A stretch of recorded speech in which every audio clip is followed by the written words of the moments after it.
Notre cours sera intitulé aujourd'hui « Mouvement d'un projectile dans un champ de pesanteur » et nous allons commencer par grand 1, l'équation différentielle du mouvement. Pour cela, nous allons considérer une bille de masse m lancée d'un point O avec une vitesse v0 faisant un angle alpha avec l'axe OX. L'axe OX, c'est un axe d'un repère orthonormé. Donc ça c'est OX, OY, ça c'est J, ça c'est Y. Vecteur gravitation, G. Donc la bille est lancée d'un point O avec d'une masse m avec une vitesse v0 faisant un angle alpha avec l'axe OX. Le mouvement de la bille est le suivant. Et le point, on va considérer ce point, c'est le point P, c'est le point de contact de la bille avec l'axe OX. Pour définir l'équation différentielle du mouvement de la bille, premièrement, on doit définir le bilan des forces agissant sur la bille. Donc le bilan des forces, le poids P, et R, c'est la réaction de l'air. En considérant que la réaction de l'air est négligeable devant P, on dit que la bille est soumise qu'à son poids P. Donc on va appliquer la deuxième loi de Newton. On applique la deuxième loi de Newton. La deuxième loi de Newton. Et la deuxième loi de Newton nous dit que la somme des forces extérieures est égale, m c'est la masse de la bille, ag c'est le vecteur accélération ag. Étant donné que la bille est soumise qu'à son poids P, donc je dois remplacer la somme des forces par le poids P. Donc le poids P c'est m ag, P c'est mg, donc c'est m ag. La masse est différente de 0, donc je peux simplifier par m. Et je dis que l'accélération ag a les mêmes coordonnées que le vecteur g. Donc agx, c'est l'abscisse, donc ça sera cgx. Agy, c'est jy, c'est l'ordonnée de g. G est perpendiculaire à l'axe OX, c'est-à-dire que la projection de G sur OX est égale à 0 et la projection de G sur OY, c'est parallèle et de sens opposé, c'est moins G. Et du fait, je peux écrire AG, ça c'est l'écriture vectorielle, c'est moins GJ. Et de point de vue module, je vais écrire AG module, c'est plus G. De la même façon, je vais chercher les coordonnées de vecteur vitesse. Donc étoile, vecteur, vitesse. Sachant que l'accélération A, c'est la dérivée du vecteur vitesse par rapport au temps. Donc V, ou bien les coordonnées du vecteur vitesse, sont les primitives des coordonnées de A. Donc je vais commencer par AGX. AGX est égal à 0, c'est-à-dire que Vx ou bien Vgx, c'est une constante. Donc ça sera V0, x. V0 sur l'axe OX, donc on a ici un angle alpha, de même sens que OX, c'est V0 cos alpha. De la même façon, je vais chercher, on a AJY, c'est moins G, donc le primitif de moins G, Vy, c'est moins G, enfin la variable c'est le temps t, plus V0, Y. Donc c'est moins G, t, V0 sur l'axe OY, donc c'est toujours positif, plus V0 sin alpha. Et du fait, je peux écrire l'écriture vectorielle du vecteur vitesse V, donc j'aurai V est égal à l'écriture vectorielle, donc ça sera c'est V0 cos alpha I plus ce terme-là, moins GT plus V0 sin alpha J. Et le module de V, ça sera, donc le module de V, V0 cos alpha au carré, plus, moins GT plus V0 sin alpha, le tout au carré, et la racine carrée, ça c'est au carré.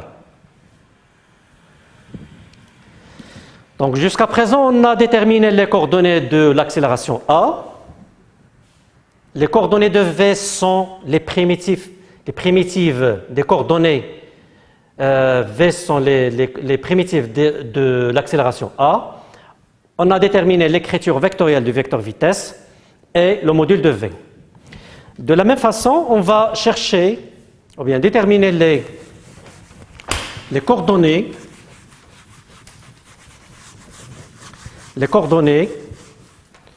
du vecteur position. Donc, vecteur position G, vecteur position OG. Sachant que, bien sûr, V, c'est la dérivée du vecteur position OG par rapport à D de T. De la même façon, pour déterminer les coordonnées du vecteur position OG, sont les primitives des coordonnées du vecteur vitesse V. Donc, on a ici Vx.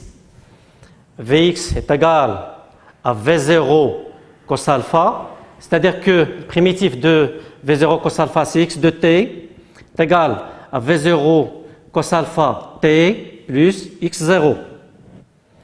Vy, c'est moins gt plus V0 sin alpha. Donc, c'est moins gt plus V0 sin alpha.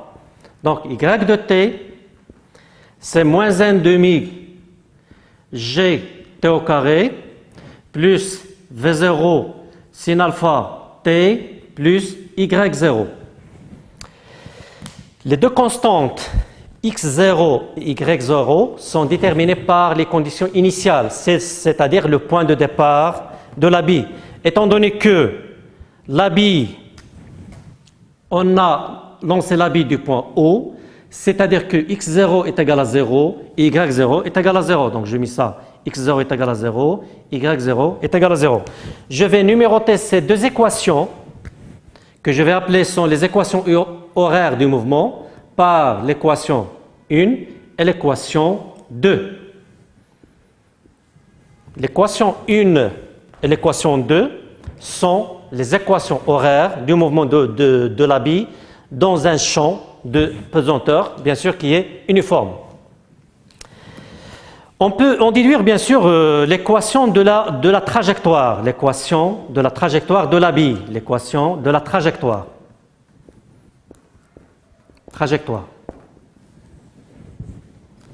Pour définir cette équation de la trajectoire, on doit éliminer le temps t entre l'équation horaire, entre la première équation horaire et la remplacer dans la deuxième. Donc, de 1, on a, de l'équation 1, on a t est égal à x sur v0 cos alpha. On remplace dans l'équation 2, on aura y est égal moins 1 demi g, t au carré, ça sera x au carré sur v0 au carré cos carré alpha, plus v0 sin alpha fois x sur v0 cos alpha. Est-ce que j'ai quelque chose à simplifier? Bien sûr, qui est le v0 là. Donc c'est bon? C'est bon?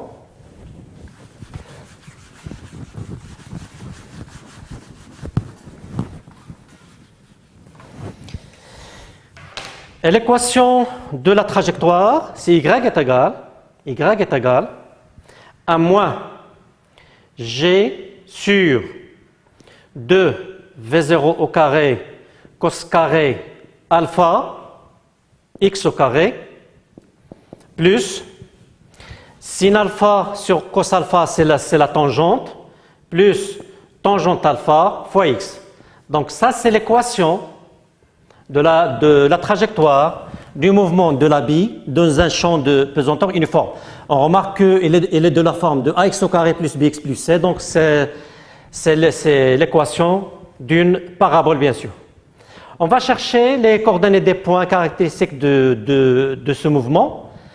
Les deux points caractéristiques sont le sommet S et la portée P. Je vais dire comme ça, S, S,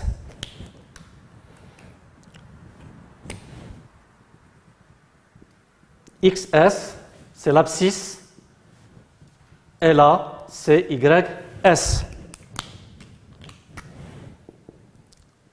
Ça, c'est vecteur unitaire J.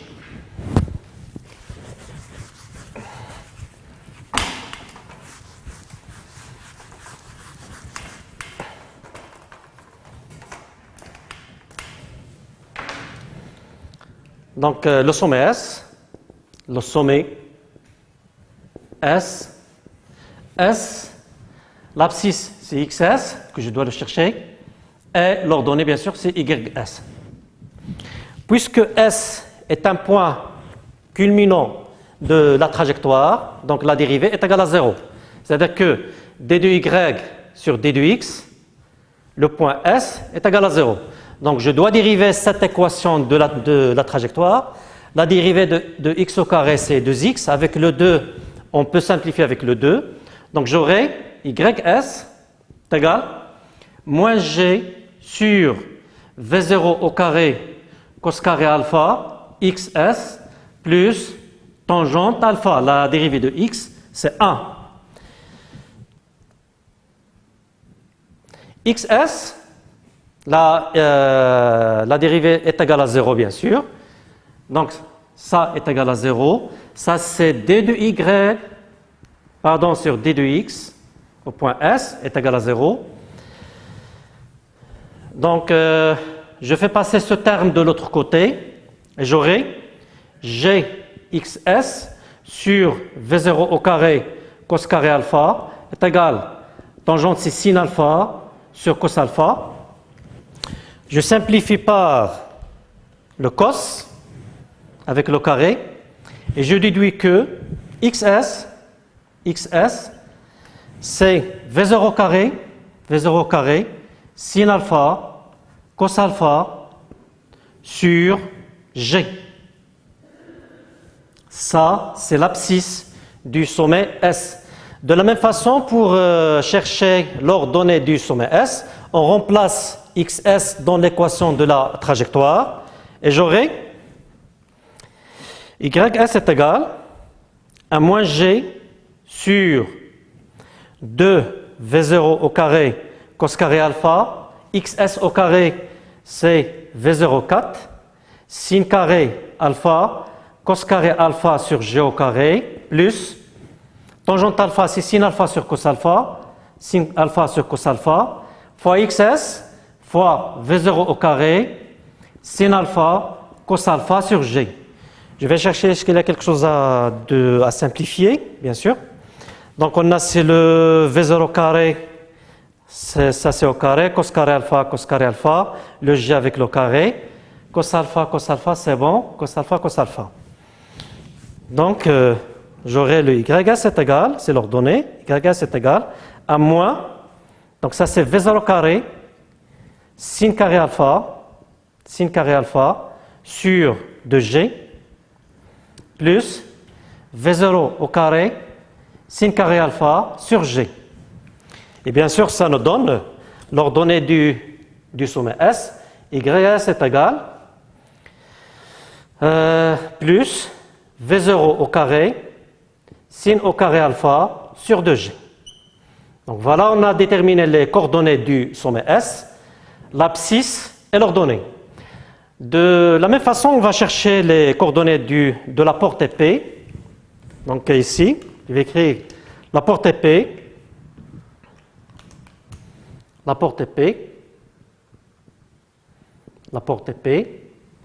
Et le point P, puisqu'il est dans l'axe OX, donc on cherche l'abscisse XP, mais elle n'a pas d'ordonnée. Donc YP est égal à 0. De la même façon, toujours j'utilise l'équation de la trajectoire et je vais écrire YP est égal à moins G sur 2 V0 au carré cos carré alpha XP au carré plus tangente alpha XP est égal à 0. YP est égal à 0. XP en facteur de moins G sur 2 V0 au carré cos carré alpha XP plus tangente alpha est égal à 0. Le produit est égal à 0, c'est-à-dire que soit XP est égal à 0, soit le deuxième terme est égal à 0. Étant donné que XP est différent de 0, c'est-à-dire que le deuxième terme doit être égal à 0. Donc j'aurai moins G sur 2 V0 au carré cos carré alpha XP plus tangente alpha est égal à 0. Je fais passer ce terme de l'autre côté. J'efface là.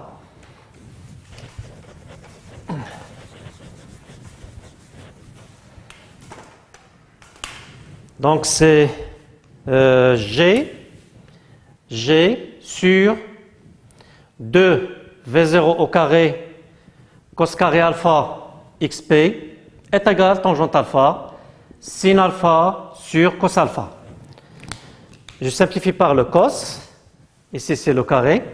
Et j'aurai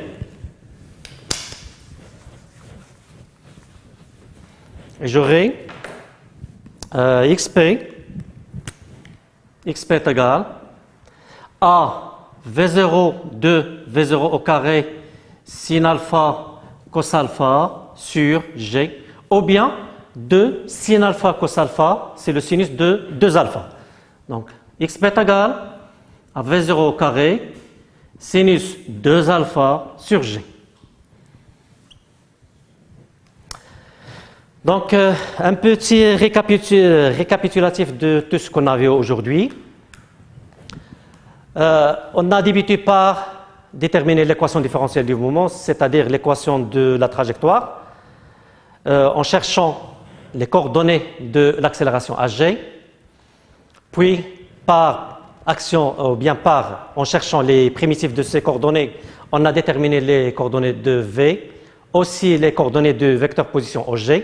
Et pour écrire ou bien pour déterminer l'équation de la trajectoire, on élimine le temps t entre les deux équations, 1 et 2. Et puis on a cherché que les coordonnées des points caractéristiques de ce mouvement. On a choisi le sommet S, où il y a la dérivée est égale à 0, et le point P dans ce cas-là, où YP est égal à 0. Parmi les questions qui peuvent se poser dans ce chapitre-là, c'est déterminer l'angle alpha pour que cette portée soit maximale. Donc c'est la détermination de l'angle alpha pour que XP soit maximal. Donc je vais écrire là, détermination de l'angle alpha. La détermination de alpha pour une portée maximale.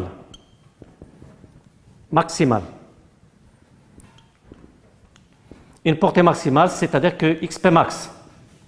Donc je reviens là, à cette expression-là, XP max.